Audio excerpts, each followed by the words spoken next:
Oh, wait, they're on me. Better than him.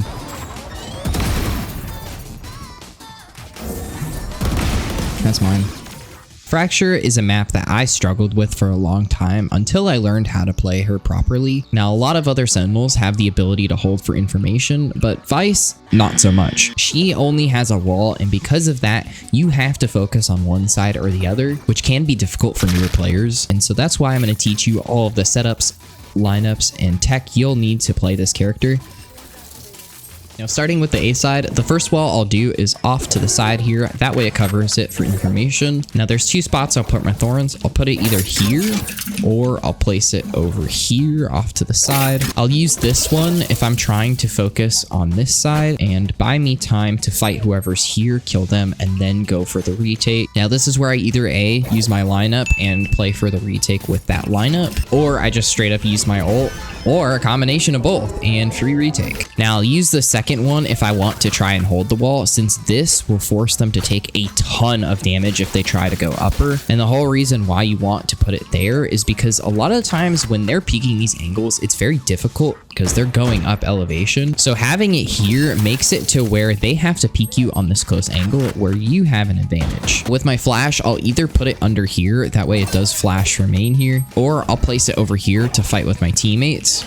Now, sometimes with this setup, I will also play towards the sand side since I don't really have to worry about dish since we can always smoke it. So I'll just place my flash here. You can also put your thorns off to the side, and since the door will let you know if they push through, you can just pop your thorns whenever it does and have a free kill almost with the flash. I'll usually do this one if they like to rush through sand a lot since it punishes so well. Now, these next two setups are towards the dish side, and the first one is a little easier to play. I'm gonna come over here and put my flash off to the side like so. Now, I angled it like that so I can play here without getting flashed. And for thorns, I'll place it in main. That way I can just pop it and I won't have to worry about it. And once they do trip my wall, I can go for the flash play and potentially get a pick or two. I usually will wait for my wall instead, since a lot of the times if they do push me, I can just take the fight. And so once the wall drops, I can go for that play and even get more than that. A lot of times they won't expect it, and since the flash is there, they'll be full blind. It's very easy. For my second dish setup, I'll go ahead and place it either here on the side of the dish, or I'll place it off to the side of the wall. I'll then go ahead and put my flash up here before barriers drop, and then I'll place my thorns in the same position as the last one. That way I can still hold for main while my teammates are holding it, and I can focus on this side. With this wall, you can actually jump on top with the flash.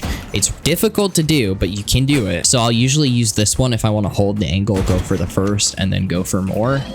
Either that, or I'll place this wall and I'll focus all my attention over here and wait for my thorns. That way they'll pop it a little bit earlier and I can flash and look directly at them. Now, it may seem like this flash is off to the side, but this still full blinds. Now, if I'm looking to trap towards the A main, I could put my flash over to the side and then put my wall on this second line. That way it's covering the corner of this box. Now, the whole purpose of this setup is I'll sit over here, wait for my wall to trip, and once it does, go for the flash play. And because it's a trap setup, this will be indestructible.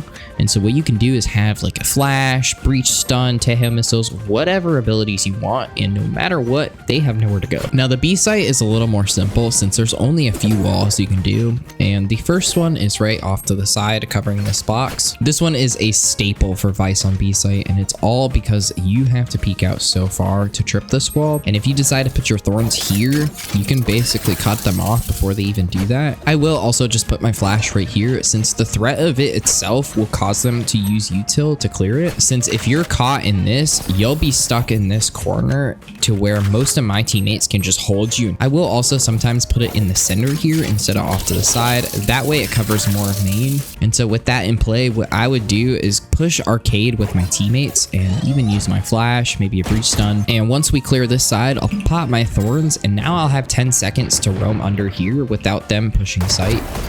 Now, the thorns will stall for 10 seconds and the wall with an additional 7, so you'll have 17 seconds to get this off, which is plenty of time. Sometimes I will also put it on the arcade side, but I usually don't do this wall. This one's just bad. Instead, look towards this green patch over here off to the side and put it to where it's covering this. That way, it's much harder to trip since they have to come all the way out here and expose themselves to do it instead of just walking up to here and doing this. I will also sometimes use a flash off to the side here. That way, it's much easier to play off off of this wall. And since it sees over it, it will punish anybody. Now these are setups I don't use often, but only really on save rounds. I'll put my wall off to the side here. That way it's covering all of this. And then I'll take my flash and go ahead and put it up towards here. That way, if I'm playing tower, I'm not going to get flashed by it and I can go for the free peek. I'll then go ahead and look towards the top of this box and a little bit down.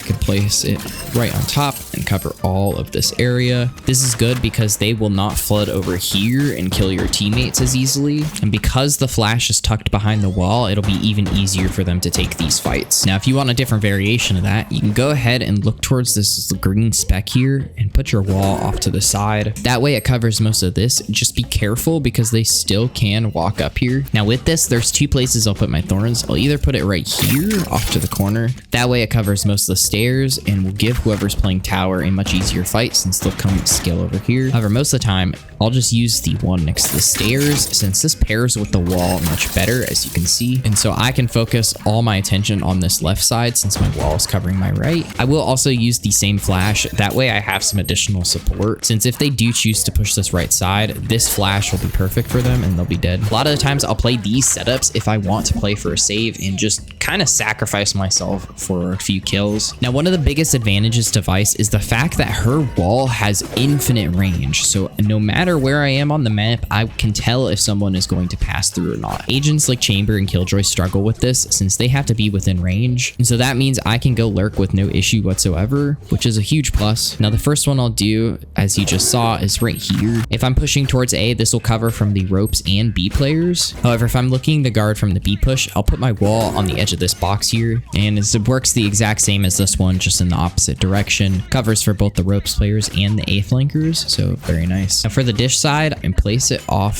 to this left of this door. I'll use this one if I'm pushing towards the arcade side, since if they do choose to trip this, I can very easily swing here and get a free pick since they have no cover at all except for here. Just note that you'll have to place this after barriers drop and then walk all the way over here, so be careful about them. Otherwise, I'll just place it right here on any side of this little ledge. May not seem like it covers it all, but it does. It will trip if they do run through this. Now for lineup starting in arcade, I'll stand over here on this rock. You're gonna see these two bushes on the ceiling. Just line up the icon above your thorns like so and do a left click throw. This will fly all the way towards tower and land here, covering most of it. If you use this with a Tejo or a Brimble, it'll force them to run into these thorns and basically kill them. So if you want free kills with just the lineup, that's a great way to do it. The other way you can do it is over here in B main. You're going to see this light over here towards the ceiling and you're going to line up the wall like so. And you're just going to do a left click throw. This will land towards tower side and cut off any players from running out. And like I said, you can just go ahead and use a Tejo or a Brimble and they'll be guaranteed to be dead. Another lineup you can do is off to the side of this box here. You're going to see these metal rods on the ceiling. Just take the far right one and look up towards the middle of the white part and do a left click throw. This will fly all the way over here. Bounce a couple times off to Jen, trapping any players here. This is more of a gimmick one I'll use if I want to just push for the space, since they'll just be trapped here. So Tejo mollies, raise nade. For A lineups, I'm going to stand on this box here. You're going to see this kingdom logo over here. Just line up the icon above your thorns and do a left click throw. This will fly all the way towards sight and cut off any players who are playing under here. I really like to use this with the breach stun or Tejo missiles since you can easily stun all of this and take a free fight almost. For the next one, we'll be standing in the same box here. You're going to see this truck off to the side. Use the bar on the right side of your menu on the left side of the truck and do a jump throw. This one will bounce off the ceiling and land in the middle of sight. And since this covers most of the space off, what you can do is throw either like a harbor wall or a viper wall. That way, this will cover all of that area and make it to where they can't peek out without making noise and taking damage, making it much easier for you to take the site. Now for our dish lineup, what I'm going to go ahead and do is stand over in this corner here. Once you do, you're going to look at this corner and line up the icon above your thorns like so, and do a left click throw. This will bounce off the top and land perfectly here to cover sand and CT. The next one I like to use on retake a lot, but sometimes I will also use on attack. You're going to see the side of this building here and line up with the top of this rail and do a left click throw.